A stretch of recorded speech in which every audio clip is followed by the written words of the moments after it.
Hello बच्चों, good morning. आज की तारीख है 3 मई 2024। आज के करंट अफेयर क्वेश्चन और ललन टॉप प्रश्नों में आप सभी का स्वागत है।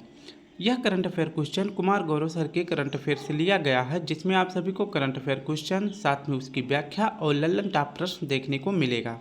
आज की वीडियो में कंटेंट थोड़ा ज़्यादा है, इसलिए थोड़ी वीडियो बड़ी बन सकती है। अगर वीडियो आप सभी को अच्छा लगे तो प्लीज़ स्टूडेंट वीडियो को लाइक, शेयर, कमेंट जरूर करें। चलिए सॉल्व करते हैं 2 मई के दैनिक समसामयिक सभी प्रतियोगी परीक्षाओं के लिए महत्वपूर्ण प्रश्न को, जिसका पहला प्रश्न है, हाल ही में टाइम की वैश्विक एडटेक रैंकिंग 2024 में शीर्ष स्थान मिला है, तो इसका सही जवाब हो जाएगा एमिरेट्स। ऑप्शन बी सही हो जाएगा। इसके बारे में व्याख्या देखें तो वैश्विक एडटेक रैंकिंग 2024 ये जारी कौन करता है, तो यह रिपोर्ट जारी करता है टाइम मैगजीन के द्वारा जारी किया जाता है। वैश्विक एडटेक रैंकिंग में टॉप पर जो है कौन सा शब्द है, तो यह है एमिरेट्स। क्या है, तो यह एमिरेट्स है, जो कि इंडियन स्टार्टअप है। इसके बारे में आप याद रखेंगे। एडटेक रैंकिंग में जो है टॉप पर क्या है, तो एमिरेट्स है, जो कि इंडियन स्टार्टअप है। और इसकी स्थापना कब हुई थी, तो एमिरेट्स की स्थापना हुई थी 2015 में। अगर बात करें कि एमिरेट्स की हेड क्वार्टर कहाँ पे है, तो एमिरेट्स के मुख्यालय है सिंगापुर में, लेकिन इसकी घोषणा हुई है यह मुख्यालय बहुत जल्द जो है सिंगापुर से भारत में स्थापित कर दिया जाएगा। तो वैश्विक एडटेक रैंकिंग 2024 में पहला स्थान किसे मिला है, तो एमिरेट्स को मिला है। यह इंडियन स्टार्टअप है। इसकी स्थापना 2015 में हुआ था और इसका मुख्यालय सिंगापुर में है, लेकिन इसकी घोषणा हुई है कि यह मुख्यालय जल्द भारत में स्थापित कर दी जाएगी। इसके बाद विश्व वैश्विक एडटेक रैंकिंग में अगर बात करें कि राइजिंग एडटेक में, यानी कि उभरती एडटेक में पहला स्थान किसे मिला है, तो पहला स्थान मिला है स्केलर अकादमी को। और यह अकादमी किस देश का है, तो ये भी भारत का है। तो दोनों भारत के ही है, दोनों याद रखना है। एमिरेट्स अगर बात करें वैश्विक एडटेक रैंकिंग में पहला स्थान किसका है, तो एमिरेट्स का है। अगर वहीं बात करें राइजिंग एडटेक में पहला स्थान किसका है, तो भी भारत का है, स्केलर अकादमी का।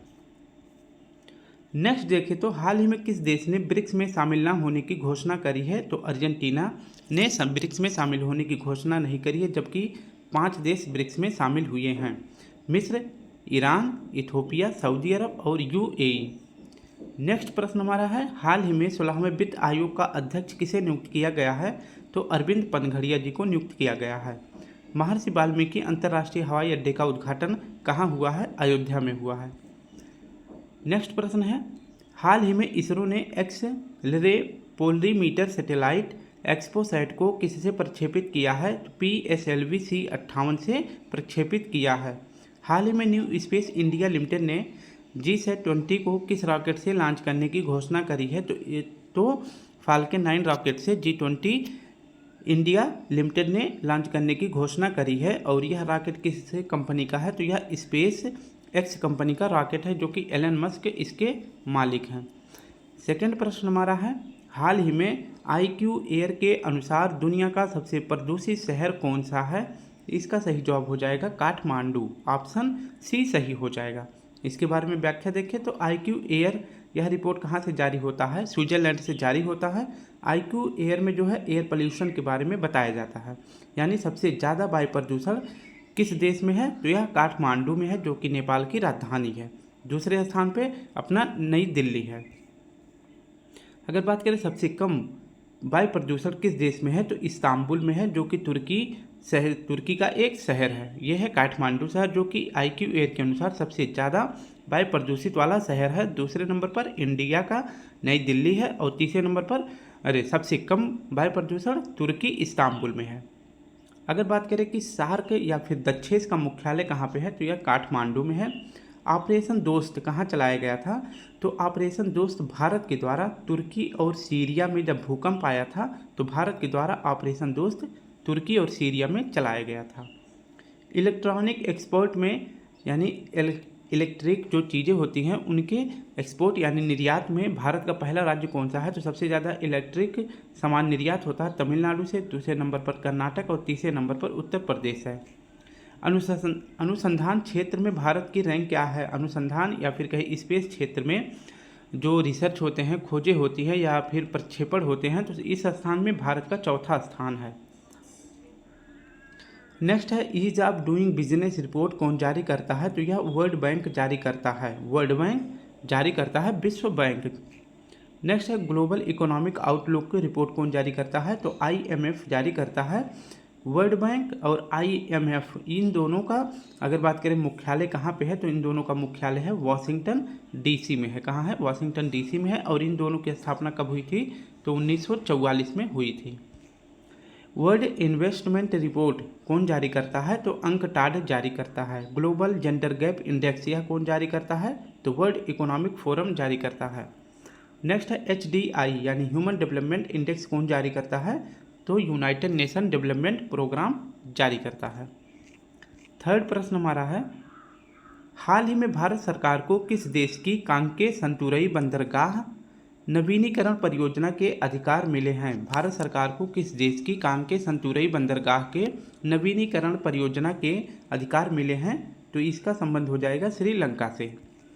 इसके बारे में व्याख्या देखें तो कांके संतुरई बंदरगाह यह जो है श्रीलंका का एक बंदरगाह है। इसे जो है भारत के तमिलनाडु के नागपट्टनम से जोड़ा जाएगा। ठीक है, जोड़ा गया है। कांके संतुरई बंदरगाह को नागपट्टनम से जोड़ा गया है, जो कि तमिलनाडु का एक बंदरगाह है।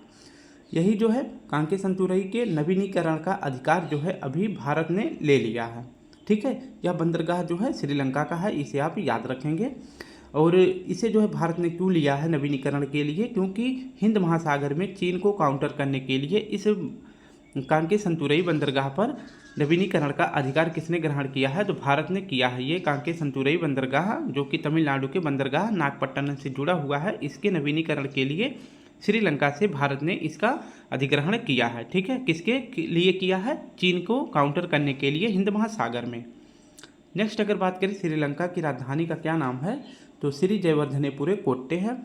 भारत और श्रीलंका के बीच कौन सी जल संधि है, तो पाक जल संधि भारत और श्रीलंका को जोड़ती है। मित्र शक्ति अभ्यास और सिलीनेक्स अभ्यास ये दोनों अभ्यास किसके बीच में होते हैं, तो इंडिया और श्रीलंका के बीच में होते हैं। ललन टॉप प्रश्न में है हाल ही में PM मोदी ने देश के सबसे लंबे समुद्री पुल अटल सेतु का उद्घाटन कहाँ किया है, तो अटल सेतु का उद्घाटन किया गया है महाराष्ट्र में। महाराष्ट्र के दो शहर को जोड़ा गया है, एक तो मुंबई को नवी मुंबई से जोड़ा गया है। अटल सेतु की टोटल लंबाई कितनी है, तो 21.8 किलोमीटर है। पहले मल्टी स्पोर्ट्स बीच गेम्स का समग्र चैंपियन कौन बना है, तो मध्य प्रदेश बना है। और इसका पहली बार आयोजन कहाँ पर किया गया है, तो दीव में किया गया है। ग्लोबल फायर पावर इंडेक्स 2024 में भारत को कौन सा स्थान मिला है, तो भारत को चौथा स्थान मिला है। गुट निरपेक्ष आंदोलन का 19वां शिखर सम्मेलन कहाँ प्रारंभ हुआ है, तो कंपाला में हुआ है, जो कि युगांडा की राजधानी है। नेक्स्ट प्रश्न हमारा है हाल ही में सबसे ऊंची BR अम्बेडकर की सामाजिक न्याय की प्रतिमा का उद्घाटन कहाँ हुआ है, तो सामाजिक न्याय की प्रतिमा किसका है, तो डॉक्टर BR अम्बेडकर जी की है। और इसका अनावरण या इसका उद्घाटन कहाँ किया गया है, तो आंध्र प्रदेश के विजयवाड़ा में किया गया है। फोर्थ प्रश्न है हमारा हाल ही में संयुक्त राष्ट्र जनसंख्या और विकास आयोग के कार्यक्रम में देश का प्रतिनिधित्व करने वाली पहली सरपंच कौन है, तो संयुक्त राष्ट्र जनसंख्या और विकास आयोग के कार्यक्रम में देश का प्रतिनिधित्व करने वाली कौन कौन सी महिलाएं हैं, तो ये उपर्युक्त सभी महिलाएं हैं जो संयुक्त राष्ट्र जनसंख्या और विकास कार्यक्रम में देश का प्रतिनिधित्व कर रही हैं। अगर बात करें CPD यानी commission of population and development, इसे हिंदी में कहते हैं संयुक्त राष्ट्र जनसंख्या और विकास आयोग। इसकी बैठक अभी हाल ही में कहाँ हो रही है, न्यूयॉर्क में हो रही है। 97वें क्रम का बैठक है ये। इसमें जो है इस बैठक में भारत की तरफ से 3 महिला सरपंच ने भाग लिया है। इन तीनों महिलाओं का संबंध किस राज्य से है और इनका नाम क्या है, आप देख सकते हैं। एक तो है सुप्रिया दास दत्ता, ये त्रिपुरा से संबंधित है। कुनकू हेमा कुमारी ये आंध्र प्रदेश से संबंधित है, जबकि नीरू यादव ये राजस्थान से संबंधित है। इसे आप याद रखेंगे। UN के CPD मीटिंग में करेंगी भारत का प्रतिनिधित्व 3 महिलाओं को याद रखेंगे, नीरू यादव, हेमा कुमारी और सुप्रिया दास दत्ता। अगर बात करें कि एक नारा किसने दिया है, तो आप सभी को याद रखना है मेरा पेड़ मेरा दोस्त अभियान नारा इन 3 महिलाओं में से किसने दिया है, तो आपका सही जवाब हो जाएगा नीरू यादव जी ने दिया है, ये आपको याद रखना है, ठीक है। नेक्स्ट हमारा है मटाला एयरपोर्ट का संयुक्त प्रबंधन किस देश को मिला है। मटाला एयरपोर्ट ये कहाँ का एयरपोर्ट है, तो यह सिंगापुर का है। इस पर भी जो है भारत और रूस ने मिलकर संयुक्त प्रबंधन हासिल किया है श्रीलंका से। तो मटाला एयरपोर्ट पर संयुक्त प्रबंधन किस देश को मिला है, तो इंडिया और रूस को मिला है और यह एयरपोर्ट श्रीलंका का है। जबकि रूपपुर परमाणु संयंत्र यह बांग्लादेश का परमाणु संयंत्र है, इसका संयुक्त प्रबंधन किस देश को मिला है, तो इसका भी संयुक्त प्रबंधन करने के लिए इंडिया और रूस को मिला है बांग्लादेश से। नेक्स्ट प्रश्न है लल्लन टॉप, हाल ही में संसद सदस्य स्थानीय क्षेत्र विकास योजना के प्रशासन के लिए कौन सा ऐप लॉन्च किया गया था, तो इसका सही जवाब हो जाएगा ई साक्षी ऐप। नेक्स्ट हमारा है अयोध्या में निर्मित राम मंदिर किस वास्तुकला में बना है, तो नागर शैली में बना है। मंदिर के वास्तुकार कौन है, तो चंद्रकांत सोमपुरा जी हैं। जबकि मूर्ति के वास्तुकार कौन है, तो अरुण योगी राज जी हैं। हाल ही में वर्ष 2024 में किसे भारत रत्न से सम्मानित करने की घोषणा की गई है, तो इन 5 व्यक्तियों को 2024 में भारत रत्न से सम्मानित किया गया है। नेक्स्ट प्रश्न है हमारा हाल ही में BCCI ने colonel CK Naidu life time achievement award से किसे सम्मानित किया है, तो भारत के रवि शास्त्री और भारत के फारूक इंजीनियर को BCCI ने colonel CK Naidu life time achievement award से सम्मानित किया है। हाल ही में ICC पुरुष T20 cricket of the year 2023 का पुरस्कार किसे दिया है, तो T20 में सूर्य कुमार को मिला है। और जबकि बात करें वनडे में किसे मिला है, विराट कोहली को मिला है। अगर बात करें टेस्ट में ICC ने किसे क्रिकेटर ऑफ द ईयर 2023 का खिताब दिया है, तो टेस्ट में दिया है बाबर आजम को। किसे दिया है, तो बाबर आजम को दिया है। और इनका संबंध किस देश से है, तो ये पाकिस्तान के हैं। 5वां प्रश्न हमारा हाल ही में अप्रैल 2024 में सर्वाधिक GST संग्रह में योगदान देने वाला राज्य कौन सा है, तो अप्रैल मंथ में सर्वाधिक GST संग्रह में योगदान देने वाला राज्य कौन सा है, तो इसका सही जवाब हो जाएगा ऑप्शन ए महाराष्ट्र ने दिया है। GST कलेक्शन अप्रैल मंथ के बारे में देखते हैं, तो सबसे ज़्यादा जो है अप्रैल मंथ में कलेक्शन किसने दिया है, तो महाराष्ट्र ने सबसे ज़्यादा दिया है। अगर बात करें कि अप्रैल मंथ में टोटल GST कलेक्शन कितना हुआ है, तो 2.10 लाख करोड़ रुपए का कलेक्शन हुआ है। और यह ऐतिहासिक आंकड़ा है, यानी कि अब तक 2017 से लेकर अब तक किसी एक मंथ में सबसे ज़्यादा GST कलेक्शन अप्रैल 2024 में हुआ है। 2.10 लाख करोड़ हुआ है, तो इसलिए ये इंपॉर्टेंट क्वेश्चन बन सकता है, तो याद रखेंगे। अगर बात करें कि GST कलेक्शन में सबसे ज़्यादा GST कलेक्शन किस राज्य से हुआ है, तो महाराष्ट्र से। दूसरे नंबर पर कर्नाटक, तीसरे नंबर पर पहले तमिलनाडु हुआ करता था, लेकिन अब तीसरे नंबर पर गुजरात आ गया है और चौथे नंबर पर उत्तर प्रदेश आ गया है। तो सर्वाधिक GST कलेक्शन 4 राज्य आपको याद रखने हैं। अगर बात करें कि GST कलेक्शन में सर्वाधिक वृद्धि जो है किस राज्य में हुई है, यानी कि अप्रैल मंथ में सबसे ज़्यादा वृद्धि करने वाला राज्य कौन सा है, तो यह मिजोरम है। पिछले एक वर्ष में सबसे ज़्यादा वृद्धि दर मिजोरम में देखी गई है। अब GST के बारे में कुछ महत्वपूर्ण जानकारी देख लेते हैं जिनसे प्रश्न बन सकता है। तो GST अगर बात करें सबसे पहले GST कहाँ लागू हुआ था, तो यह फ्रांस में लागू हुआ था। भारत में जो GST लागू हुआ है वह किस देश से लिया गया था, तो कनाडा के GST से लिया गया है। भारत में GST जो है किस संविधान संशोधन जिससे जोड़ा गया था, तो एक्ट 101वां कॉन्स्टिट्यूशन अमेंडमेंट के द्वारा भारत के संविधान में GST जोड़ा गया था। भारत में GST कब लागू हुआ था, तो 1 जुलाई 2017 को लागू हुआ था। GST सबसे पहले किस राज्य में लागू हुआ था, तो आसाम में लागू हुआ था। GST की स्थापना जो है किस कमेटी की सिफारिश पर होता है, तो विजय केलकर समिति की सिफारिश पर GST की स्थापना की जाती है भारत में। अगर बात करें GST काउंसिल, एक तो GST होता है, एक होता है GST काउंसिल। तो GST काउंसिल का आर्टिकल 279A है। कितना है, तो 279A है। GST कैसा कर है, तो यह अप्रत्यक्ष कर है। GST जो है समवर्ती सूची का विषय है, इसे याद रखेंगे। जबकि बात करें GST किस आर्टिकल में उल्लेखित किया गया है, तो GST का उल्लेख 246 में किया गया है। जबकि GST काउंसिल का उल्लेख 279A में किया गया है। GST के हेड कौन होते हैं, तो GST के हेड होते हैं वित्त मंत्री, जो वर्तमान में वित्त मंत्री होते हैं भारत के, यानी फिनेंस मिनिस्टर, वही GST के अध्यक्ष होते हैं। नेक्स्ट प्रश्न देख लेते हैं लल्लन टॉप प्रश्न में भारत के 75वें गणतंत्र दिवस समारोह के मुख्य अतिथि कौन हैं? तो इमैनुअल मैक्रोन है, ये फ्रांस के राष्ट्रपति हैं। इसे आप याद रखेंगे, ठीक है। हाल ही में मरणों उपरांत पद्म विभूषण 2024 से किसे सम्मानित किया गया है? तो मरणों उपरांत पद्म विभूषण पुरस्कार 2024 दिया गया है बिंदेश्वर पाठक जी को, जबकि 2024 में 5 लोगों को पद्म विभूषण दिया गया है। ये 5 व्यक्ति हैं जिनमें से मरणों उपरांत मिला है बिंदेश्वर पाठक जी को। नेक्स्ट प्रश्न है, ट्रांसपेरेंसी इंटरनेशनल के भ्रष्टाचार धारणा सूचकांक 2023 में भारत को कौन सा स्थान मिला है? तो भारत को 93वां स्थान मिला है।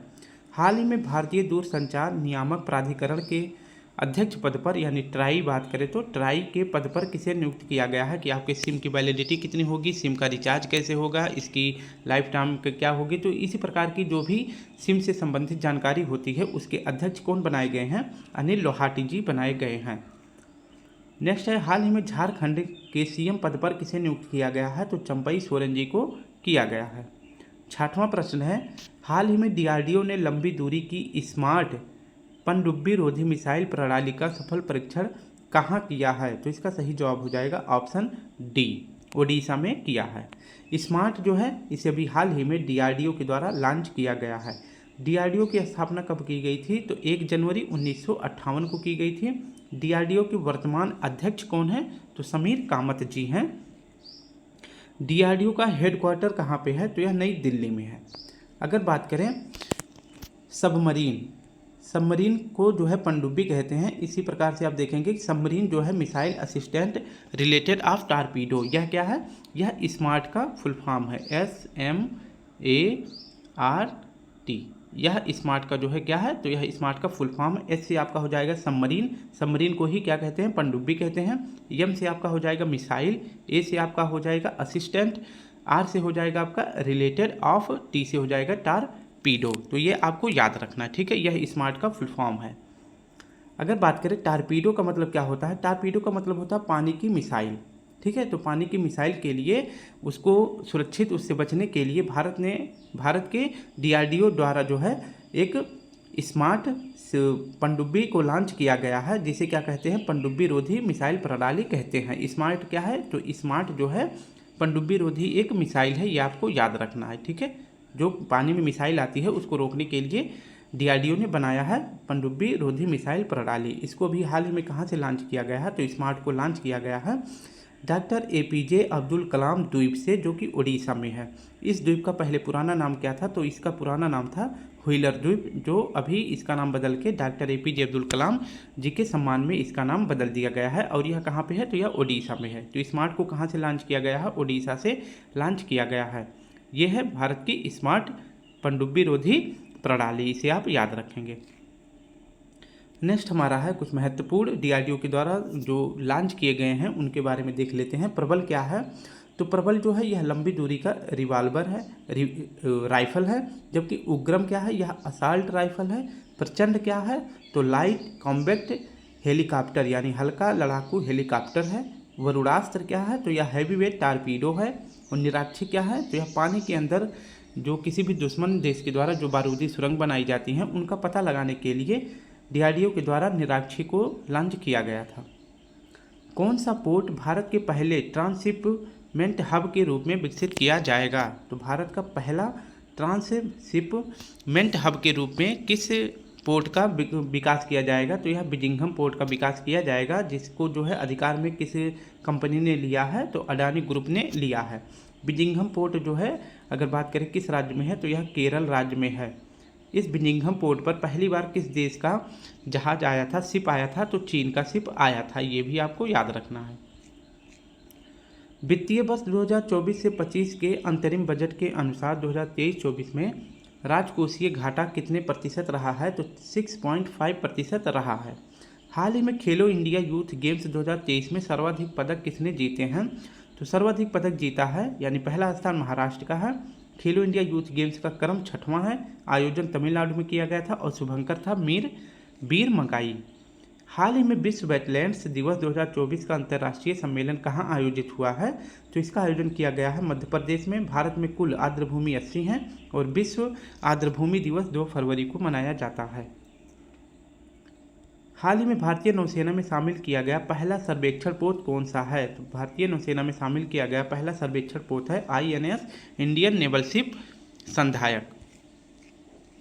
7वां प्रश्न है, हाल ही में पहली राष्ट्रीय महिला हॉकी लीग 2024 कहाँ प्रारंभ हुई है? तो पहली बार इसका आयोजन किया गया है भारत में, इसलिए आपको याद रखना है राष्ट्रीय महिला हॉकी लीग 2023 कहाँ प्रारंभ हुआ है। तो इसका सही जवाब हो जाएगा झारखंड में।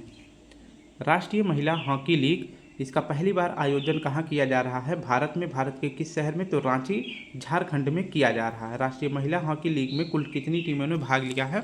तो 8 टीमों ने भाग लिया है, ये आपको याद रखना है। हॉकी इंडिया महिला टीम के कोच अभी हाल ही में कौन बनाए गए हैं? तो ये बनाए गए हैं हरेंद्र सिंह।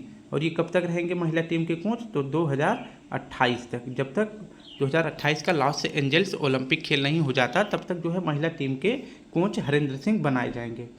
हॉकी इंडिया के अध्यक्ष कौन हैं? तो ये दिलीप टर्की हैं, ये भी आपको याद रखना है।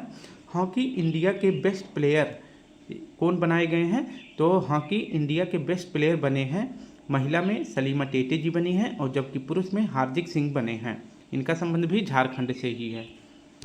नेक्स्ट प्रश्न हमारा है, ICC T20 वर्ल्ड कप 2024 का आयोजन कहाँ होगा? तो इसका आयोजन होगा वेस्ट इंडीज USA में होगा, जिसके ब्रांड एम्बेसडर कौन बनाए गए हैं? Usain bolt, Chris Gayle, Yuvraj Singh, ये 3 व्यक्ति ब्रांड एम्बेसडर बनाए गए हैं। नेक्स्ट अगर बात करें कि हाल ही में न्यायमूर्ति रितु बेहरी किस उच्च न्यायालय की पहली महिला मुख्य न्यायाधीश नियुक्त की गई हैं? तो उत्तराखंड की बनी है। हाल ही में ऐतिहासिक समान नागरिक संहिता विधेयक पारित करने वाला पहला राज्य कौन सा है? तो उत्तराखंड है। हाल ही में चौथे खेलो इंडिया यूनिवर्सिटी गेम्स के लिए कौन सा शुभंकर लॉन्च किया गया था?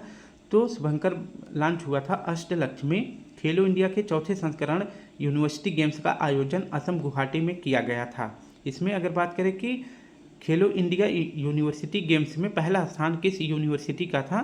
तो चंडीगढ़ यूनिवर्सिटी का पहला स्थान था। हाल ही में अंतर्राष्ट्रीय न्यायालय का नया अध्यक्ष किसे नियुक्त किया गया है? नवाब सलाम को नियुक्त किया गया है। अंतर्राष्ट्रीय न्यायालय में कुल कितने न्यायाधीश होते हैं? 15 न्यायाधीश होते हैं। इन 15 न्यायाधीशों का कार्यकाल 9 वर्ष का होता है। इन 15 में से भारत की तरफ से कौन न्यायाधीश बने हैं? तो दलवीर भंडारी जी भारत की तरफ से री इलेक्ट यानी दोबारा इनको अंतर्राष्ट्रीय न्यायालय में चुना गया है, ये आपको याद रखना है। और इसके नए अध्यक्ष कौन बने हैं? तो अंतर्राष्ट्रीय न्यायालय का अध्यक्ष बनाया गया है नवाब सलाम जी को। हाल ही में नौसेना स्टाफ के उपाध्यक्ष पद पर किसे नियुक्त किया गया है? नौसेना स्टाफ के उपाध्यक्ष पद पर किसे नियुक्त किया गया है? तो कृष्णा स्वामीनाथन जी को नियुक्त किया गया है। नौसेना स्टाफ के उपाध्यक्ष यानी वाइस एडमिरल कौन बने हैं? तो कृष्णा स्वामीनाथन जी बने हैं। ठीक है, तो नौसेना स्टाफ के उपाध्यक्ष कौन है? वाइस एडमिरल कृष्णा स्वामीनाथन जी हैं। आप इन्हें चित्र में भी देख सकते हैं। अगर बात करें कि नौसेना के नेक्स्ट हेड कौन होंगे, यानी नौसेना के जो अभी इनका हाल ही में इनको जो है नियुक्त किया जाएगा, तो इनका नाम है दिनेश कुमार त्रिपाठी। तो ये अभी कुछ दिन बाद ही, ये बहुत ही जल्द जो है नौसेना के अध्यक्ष बना दिए जाएंगे दिनेश कुमार त्रिपाठी जी। अगर बात करें नौसेना की स्थापना कब हुई थी, तो 4 दिसंबर 1971 को हुआ था। वहीं अगर बात करें कि नौसेना का जो फ्लैग है, झंडा है, वह किससे प्रेरित है? तो छत्रपति शिवाजी महाराज के झंडे से प्रेरित है। एयरफोर्स के हेड वर्तमान में कौन है? तो विवेक राम चौधरी जी हैं, जबकि दूसरे CDS कौन बने हैं? तो अनिल चौहान जी दूसरे CDS बनाए गए हैं। इंटरनेशनल मेडिकल वैक्सीनेशन एसोसिएशन के अध्यक्ष कौन बने हैं? तो कृष्णा एला जी बने हैं। हाल ही में भारत सरकार ने किस क्षेत्र को अधिकृत आर्थिक संचालक का दर्जा दिया है? तो रत्न एवं आभूषण क्षेत्र को दिया है। हाल ही में चर्चा में रही CRT सेल थेरेपी का संबंध किससे है? तो इस थेरेपी का संबंध है कैंसर से। इसको अभी हाल ही में IIT बॉम्बे से लॉन्च किया गया था राष्ट्रपति द्रौपदी मुर्मू जी के द्वारा। प्रधानमंत्री सूर्य घरा मुफ्त बिजली योजना के तहत कितने यूनिट बिजली मुफ्त उपलब्ध होगी? तो 300 यूनिट फ्री बिजली उपलब्ध कराई जाएगी। हाल ही में वैश्विक जैव विविधता फ्रेमवर्क कोष की पहली बैठक कहाँ हुई है? तो वाशिंगटन DC में हुई है। हाल ही में केंद्रीय खेल मंत्री अनुराग सिंह ठाकुर ने 45वें शतरंज ओलंपियाड की मशाल किसे सौंपी है? तो 45वां कहाँ होगा? हंगरी में होगा। तो अनुराग सिंह ने ओलंपियाड की मशाल किसे सौंपी है? हंगरी को सौंपी है। 45वें क्रम की हंगरी में होगा, जबकि 44वें क्रम की कहाँ हुई थी? तो अपने चेन्नई में हुई थी। 9वां प्रश्न है हमारा, हाल ही में 16वीं TCS world 10K Bengaluru marathon में पुरुष और महिला वर्ग का खिताब किसने जीता है? तो इसका सही जवाब हो जाएगा ऑप्शन बी, जमैका ने। ठीक है, इसके बारे में अगर अध्ययन करें तो ऑप्शन ए हो जाएगा, केन्या। ठीक है, तो पुरुष और महिला वर्ग का खिताब किसने जीता है? तो केन्या ने जीता है, दोनों का। TCS वर्ल्ड 10K मैराथन, इसका आयोजन बेंगलुरु में किया गया था और इस बार इसका 16वां आयोजन था। ठीक है, तो TCS वर्ल्ड 10K 16वां आयोजन इसका कहाँ पे किया गया था? तो बेंगलुरु में किया गया था। इसमें महिला विजेता का नाम है लिलियन और ये केन्या से संबंधित है। ये हैं लिलियन, इन्हें आप याद रखेंगे। ये किस देश की हैं? तो ये केन्या की हैं। जबकि वहीं बात करें कि पुरुष विजेता कौन बने हैं, तो पीटर बने हैं। इनका भी संबंध है केन्या से। तो लिलियन और पीटर ये दोनों केन्या के हैं, जिन्होंने TCS 10K मैराथन दौड़ जीत ली है। अगर बात करें केन्या की राजधानी, तो नैरोबी है और यहाँ पे नैरोबी में ही किसका मुख्यालय है? तो यूनाइटेड नेशन एनवायरनमेंट प्रोग्राम का मुख्यालय कहाँ पे है? तो यह नैरोबी में है, इसे आप याद रखेंगे। जमैका की राजधानी क्या है? किंगस्टन है। उसेन बोल्ट को यहीं के जो है जमैका के ही उसेन बोल्ट है, जिन्हें T20 वर्ल्ड कप 2024 का ब्रांड एम्बेसडर बनाया गया है। भारतीय बीमा नियामक और विकास प्राधिकरण का बीमा मंथन कहाँ आयोजित हुआ है? तो बीमा मंथन आयोजित हुआ है हैदराबाद में। हाल ही भारत की पहली हेलीकॉप्टर आपातकालीन चिकित्सा सेवा कहाँ प्रारंभ होगी? तो उत्तराखंड में होगी। हाल ही में इसरो ने मौसम संबंधी उपग्रह इनसैट 3DS को किससे लॉन्च किया है?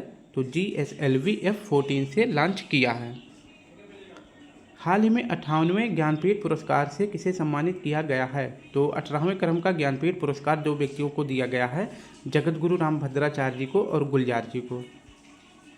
हाल ही में प्रवासी प्रजाति संरक्षण सम्मेलन CMC COP14 का आयोजन कहाँ हुआ था? तो उज्बेकिस्तान में हुआ था।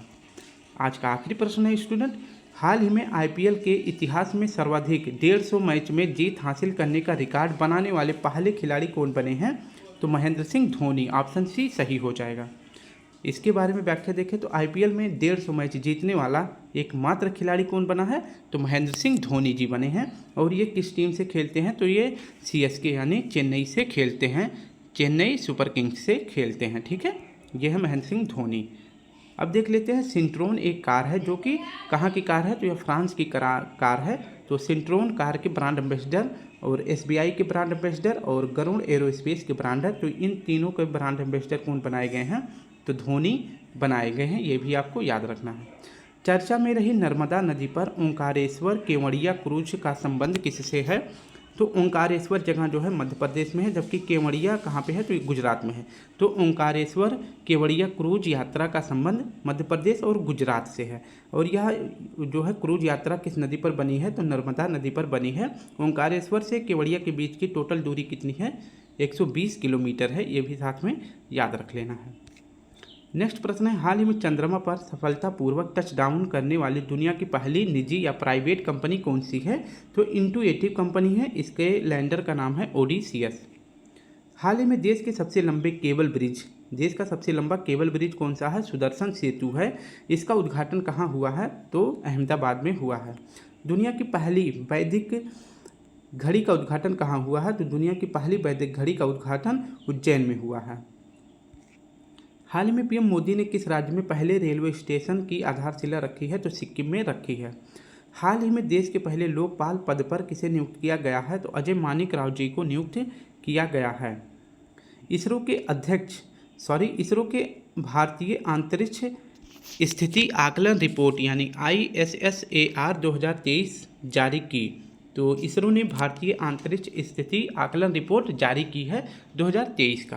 तो स्टूडेंट, इस प्रकार से हमने अपने 10 करंट अफेयर क्वेश्चन, उसके साथ उसकी व्याख्या, कुछ एक्स्ट्रा पॉइंट मैंने बता दिया है और साथ में लल्लन टॉप प्रश्न भी बता दिया है। अगर वीडियो अच्छी लगे तो प्लीज़ स्टूडेंट वीडियो को लाइक शेयर कमेंट जरूर करें। हमने आधे घंटे में कम से कम 60 से 65 करंट अफेयर क्वेश्चन को सॉल्व कर लिया है। तो कल फिर मिलते हैं, तब तक के लिए आप सभी को प्यारा सा जय हिंद जय भारत।